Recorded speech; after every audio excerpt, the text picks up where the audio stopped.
Testosterone stayed right in the upper end of the range because we're doing TRT, hormone replacement therapy, not a huge deal there. I'm sorry, what? Does he mean a not a huge deal in the capacity that since it's good, we're good?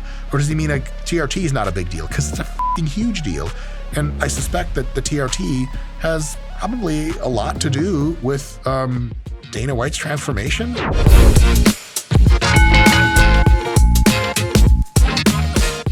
Hey folks, Dr. Mike here for RP Strength. I've been a professor of sport and exercise science for some time. I'm a competitive bodybuilder and Brazilian Jiu-Jitsu grappler with a brown belt, interestingly enough, in Brazilian Jiu-Jitsu from Josh Vogel at the Jiu-Jitsu Company in Philadelphia, Pennsylvania. Today, I am reviewing a video about some training and some diet and some recovery supplement stuff from the ever-present Mr. Dana White, the president of the UFC, I believe, and a guy who really just helped put MMA on the map like kind of no one else. He is entitled to my ever-reaching, constant mega respect, and the following will be either attempts at helpful yet comedic criticism or attempts at teaching some good principles, and all for the lulz, so no offense taken, Mr. Dana White, if you, by some chance, step down from your ivory tower to actually notice that I made a video about you. And if so, hello. No offense, all jokes, all good, all met with respect. Now that we've said that, to the tapes. I will never go to a doctor ever again about my general health. All they want to do is put you on pills. So there's something there. A lot of doctors won't spend the time with you to address lifestyle factors. Some of them might be like, yeah, exercise, eat healthy, but here's the proximate problem that you have. Here are some pills for it. That's not all doctors. So the I'll never see a doctor again for my general health is maybe a bit much. And I'll tell you why doctors put people on pills, and it's a 2-factor, 3-factor reason maybe. One factor is that doctors just want you out of their office so they can see the next patient for more money. It doesn't happen nearly as much as people would have you suspect, but for some doctors, it's definitely a concern, and it's icky and it's not great. There are 2 other major factors. One is that pills work, and they work really well, and they're evidence-based, research-backed, and they also work right away. If you have high blood pressure, taking blood pressure medication makes it go away tomorrow. If you have high blood pressure, but you try to diet and exercise and lose weight out of it, it will work, but in months and years, and it assumes you're successful. The success of blood pressure medications begins and ends at you taking the pill out of the container, putting it in your mouth. So drugs are way faster way to get some immediate effect. And lifestyle changes have a 2-part problem. One part is they're delayed, not a big deal, we can wait. The other part is they require a lot of intense effort and focus and consistency.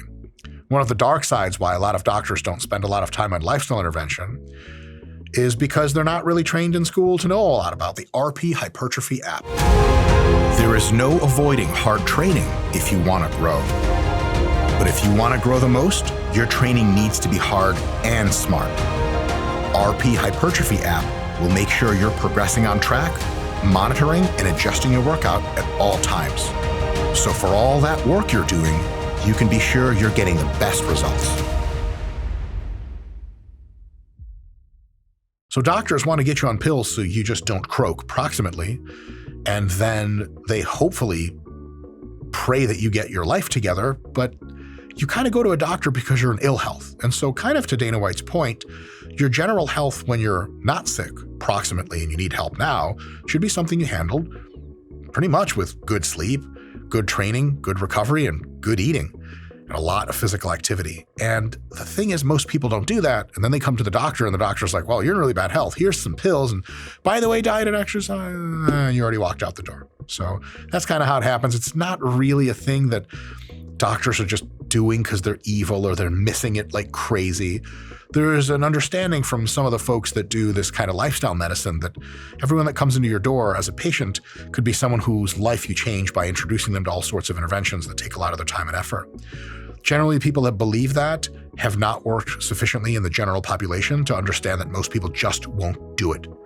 And so saying that you should do it to the 1 out of 100 people like Dana White that will do something about it generally not good enough. And also a lot of people, when you try to give them lifestyle interventions, they respond a little bit curtly. They say, yeah, that's nice. Like, I'll start exercising when I have time. Why don't you give me some fucking drugs to make me better now? And then as a doctor and a service provider and someone who signed into the Hippocratic Oath, that's kind of what you got to do. So tough spot here. No clear winners, no clear villains, I'd say. None of them could get my cholesterol, good and bad, leveled out. It's all good now. This guy will change your life. Some of your favorite actors, some of the most powerful, richest people in the world are all now doing this with Gary for one reason and one reason only, because it works. Gary Brecka. Haven't heard much about him, but the evidence-based space apparently doesn't like him a whole lot. I haven't formed a lot of my own very set-in-stone conclusions, but let's see the kind of stuff that he's recommending, and maybe I can form a little bit more of an informed conclusion after watching some more footage. Let's take a look. There were a lot of different problems with me that were going on that I've been talking to doctors for 10 years. None of them could fix any of my problems. I had sleep apnea. I had problems with my legs. I had problems I didn't realize I had that doctors didn't even tell me. That sucks. It sucks to have health problems that no one can help you with. I feel for them. So a friend of mine, Carrie Kasem, came to me and said, you have to meet this guy, Gary Brecka. He's incredible. He's a human biologist. He'll change your life. Human biologist. Curious. Don't know what degree program that's in. Don't say human biology.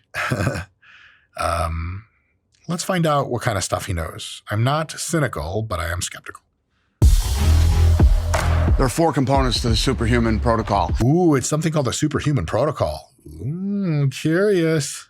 The BMF pad, cold plunging, red light therapy, and oxygen therapy. That's a lot of really expensive shit. Red light therapy has had some promising research, though on that balance, I'm not so sure how it's doing. I don't know what the first thing you said was, some kind of bed where you lay down. I'll say that giving you more oxygen than you need and doing cold plunges has, on the long term and aggregate, almost no effect positively on your health, unless you have a very specific context for it. So far, because none of these things are eat better and eat less food and eat healthier and do more exercise and training and manage your stress better and sleep more, these are almost certainly not the big differences that made a huge difference in Mr. Dana White's health and happiness. Maybe they're minor, maybe they had nothing to do with it at all, is my best guess. So this goes in your bed, the machine right next to it here, you turn it on, and you literally just lay on this thing. I sleep on it every night. PEMF stands for pulse electromagnetic field. It's actually a charge. A pulse electromagnetic field is really mimicking what we get from Mother Nature, and that's the magnetism, the low Gauss current that we get from the surface of the Earth. Skepticism transitioning slowly to cynicism. I'll ask this as a question instead of saying it as a statement. Is there a reason to augment the electromagnetic field of the Earth if we're still on Earth? I mean, the electromagnetic field that comes from nature, I don't suppose ends 1 foot off of the ground, and that unless you're a human who still sleeps on the ground, even sleeping in the trees doesn't count for this one, you're robbed of some kind of magical health properties of it. I suppose that you still get the same electromagnetic field exposure from the Earth writ large in a room, but then you get more of it from this pad. Is more better? And to that end, has there been a series of research studies to examine 2 things? 1, what is the dose-response relationship of introducing extra electromagnetic field stimulus to the human body? And what things does it make better? I can promise you that almost certainly does not exist. And the second question is, by what mechanism, especially empirically validated, but even hypothetical or theoretical, would such an extra added exposure to electromagnetic radiation, by the way, how would that help? Like, does it help your brain recover better? Does it help your blood flow better? And if that's the claim, what is the evidence for that claim? And how mechanistically could that even be possible? I'll tell you right now, not looking so good for the pad. But maybe there are some kind of mechanisms for which it works we don't know. And then later it'll look like a clown show with me making this video that they'll actually put up tons of super well conducted research studies that say it works super well. For now, I'm very reserved, I must say. So I wake up in the morning, the PEMF mat is in my bed. Then I come right to work. Damn, he's ripped. Lost 36 pounds, by the way. 36 pounds is a lot of weight to lose. It will make you feel better, snore less, and improve all your blood markers like crazy. It's gonna go ahead and say it's probably the weight loss that did almost all the work, but maybe I'm getting ahead of myself. Then I come right to work and then I jump in the cold plunge. All right, cold plunge. Let's make the balls smaller. I go in at 50 degrees for 3 minutes. Diamond spas. Diamonds, baby. Scott, remember when I got a cold plunge made entirely of platinum and uranium?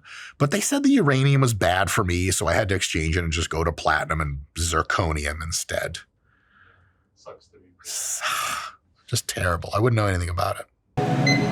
So when you start cold plunging, it's very hard at first. It's very mentally challenging. I've been described as mentally challenged before. It's true.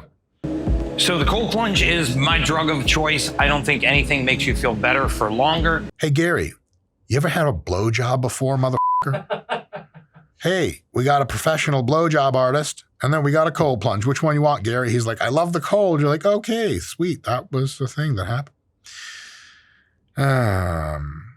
It can actually benefit you by indirectly affecting insulin levels. Guys, the direct effect on insulin levels of a cold tub is dick. The indirect effects on insulin levels are going to be two things. Very, very tenuous, not guaranteed. And also, even if delivered, they're going to be of such a small magnitude that merely taking a walk for several minutes will no doubt have better effects on your insulin levels than the cold plunge. But I'll tell you what affects your insulin levels even better by a long shot. Resistance training to make your muscles bigger so that they consume more of your blood glucose. And that's really amazing for your whole total body health and your insulin dynamics. And also having a higher level of physical activity by a little bit than you're normally used to, 10 to 12,000 steps a day is a good recommendation.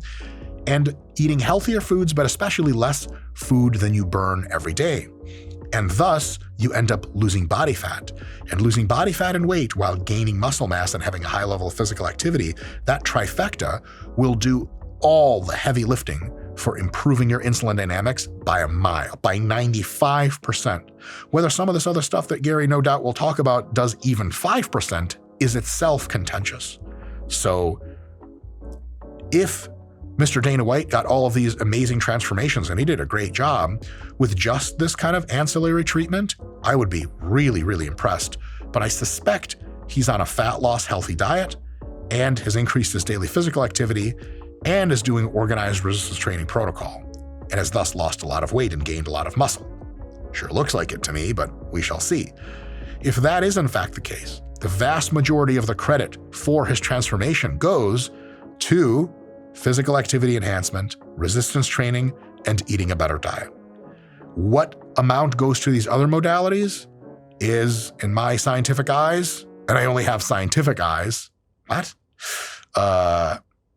questionable at worst, at best, teeny tiny assistance. As well as increasing your mood by releasing endorphins and Oh, endorphins. You mean endorphins, motherfucker? JK. But seriously, all jokes, all love and respect. Scott, do you notice that the music is like spa music? Welcome to the Ascension Spa in Zurich, Switzerland, where we give you 3 things that are good for you. An incredible ambiance, amazing raw food from nature, and a stream of hand jobs. Now that's a fucking spa, am I right? Still more video to come, but if you want the extended, super unrated, super extended ultra edition cut, which you can't put on actual YouTube, we have a members area, which you might love because it has all other kinds of goodies in it, including regular high-level videos about super intellectual topics. Give that a click, give us a join, and you can see this video in full triple HD 8K. I don't know if that part's true. See you guys there. Every day that I wake up, I try to be better than I was yesterday. And I spent the last almost year and a half getting in the best shape that I could possibly get in. A year and a half of getting into the best shape of your life is fucking pretty sweet. Also, that's Milo Sarchev, one of the best bodybuilders to ever do it and one of the best coaches to ever do it. That's a hell of a person to have coaching you. I was going to say Dana White is a very lucky man, but he's not lucky. He's just frivolously rich and famous. Same idea, yes.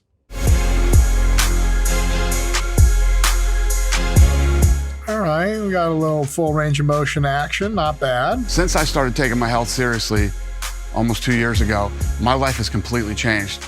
I'm more active, I have more energy, I'm more productive at work, I'm more productive in life, period. That's definitely a thing. Having poor physical health fucks up goddamn near the rest of you, and having good physical health can really potentiate your entire life. So this is dope. I love that he's gotten into resistance training and hopefully into eating better, which we'll see in a little bit. Testosterone stayed right in the upper end of the range because we're doing TRT, hormone replacement therapy. Not a huge deal there. I'm sorry, what? Gary, the health benefits of TRT therapy, when seen in the context of someone who had excessively low testosterone before they started that therapy, have a humongous amount of research behind them. And the magnitude of their effect is infinitely higher than all that other bullshit red light therapy, oxygen tank stuff you were talking about. But the TRT is not a huge deal? Does he mean it's not a huge deal in the capacity that since it's good, we're good? Or does he mean like TRT is not a big deal? Because it's a fucking huge deal. And I suspect that the TRT has probably a lot to do with Dana White's transformation. It's at least awesome as a supporting mechanism to help promote general good health, good sleep, good nutrient partitioning, an ability to train hard, and muscle mass accretion, and cardiac outcomes, and goddamn near everything else. TRT is a big deal, Gary. You can't just say it's not a big deal and start talking about the supplement shit you sell. That is a big deal. It's really not. Let's find out when that happens. Dana White whacking back hydrogen water as we speak. Hydrogen water? Now here I thought water had hydrogen in it already. Maybe it's a super water we don't know about yet. Sugar makes you fat, not fat. That is a fact. Okay, Gary Brecka has fallen down to my list of people I'm not really enthused with because anything in excess makes you fat. There is some nuance there. The direct conversion of protein to fat is questionable and may not happen en masse in humans. So if you overeat protein, you stop burning a lot of fat, stop burning it entirely, really, but maybe you can't add a ton of body fat eating excessive protein. If you eat excessive carbohydrate, the conversion of carbohydrate into fat happens through multiple pathways, and you can directly turn carbs into fat. Also, if you eat excessive carbohydrates and your calories are too high, you stop burning fat entirely, and then anytime your calories are too high from carbs, some of them turn to fat. What did I leave out? Oh yeah, fats. Guess what your body has to do to fats that it eats in order to incorporate them into fat cells? Almost nothing. Do you know why? Because they're already fats. They just go right in, goddammit. Getting you fat through excessive fats is the easiest thing in the world. Why? Fats are super tasty. They take up very little room in your stomach, even gram for gram. They just have more calories.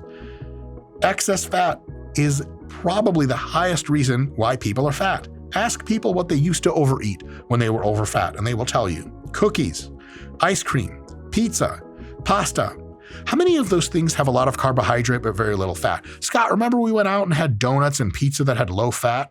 I remember when we got pasta at the Olive Garden, it was just oil. All f***ing oil. Guys, bodybuilders eat very high carb, low fat foods, and they can't gain weight short of stuffing themselves. It turns out fats do an unbelievable job of making you fatter. One of the best jobs. And it turns out the thing that really makes you fat is excess fat and carbs. And the best way to get that in is to eat ultra tasty, highly processed foods like pizza, pasta, donuts, etc. You end up eating so many of them that whatever the f they're made of, it's just too much. Carbs are not the enemy, sugars are not the enemy, and fats are not the enemy. You just need to eat them in moderation, which I know isn't super revelatory, but it's just f***ing true. All right, folks, I'm going to talk about two things. Things that work and things that don't. Things that work. Diet. Good diet. Veggies. Fruits, whole grains, lean proteins, healthy fats, the good stuff, the shit you know is good as it looks good on a plate. It's all green and fucking salmony and brown ricey and shit. That shit fucking works to make you healthier. Eating it in moderation will lead to weight loss, which really makes you healthier. Doing a slightly increased level of physical activity during that time, 8 to 10 to 12,000 steps a day, enough to get you moving and grooving. A little step tracker like this from a Chinese company that probably also knows where I am all the time and is plotting a revolution against the United States, no doubt is an excellent tool to add. And in addition to that, resistance training, anywhere from 2 to most people 4 times a week, 30 minutes to 1 hour at a time, can absolutely work to make your health and fitness and longevity and quality of life exponentially better. And it can do this in just months of your time. And to sustain these habits is the easiest thing in the world once you've acquired them and ingrained them deeply. That part is hard, I will give you that. Here at RP, we try to give you the tools and the knowledge to do it. We're trying our best, but it is really tough to get on that wagon. And so another thing that works really well is the amount of buy-in and motivation that Dana White seems to have. When you are as enthused as he is about what works, you're gonna keep doing the good stuff, and that's a big deal. But what doesn't work? All the rest of that shit that Gary Brecka said, God damn it, why is this person famous? Am I doing something wrong? It's the face, isn't it? It's the face, I'm just ugly. I give this whole review a 7 out of 10. Huge points for Dana into taking his health into his own hands and getting some expert help. Huge points for his consistency. Amazing points for training, especially with Milo Sarchev, super training expert. All the training looked really good. Amazing points for eating better and giving up at least high quantities of alcohol. Awesome. That gets us to a 7. The 3 points we lose can be described as Gary Brecka is mostly full of shit. Sorry, Gary. That's the way the cookie crumbles. I could be wrong, but it's unlikely. I've been Dr. Mike. See you guys next time. All right, that was really fun. Folks, this video right here, YouTube wants you to click on it, and I've never said no to YouTube. See you next time.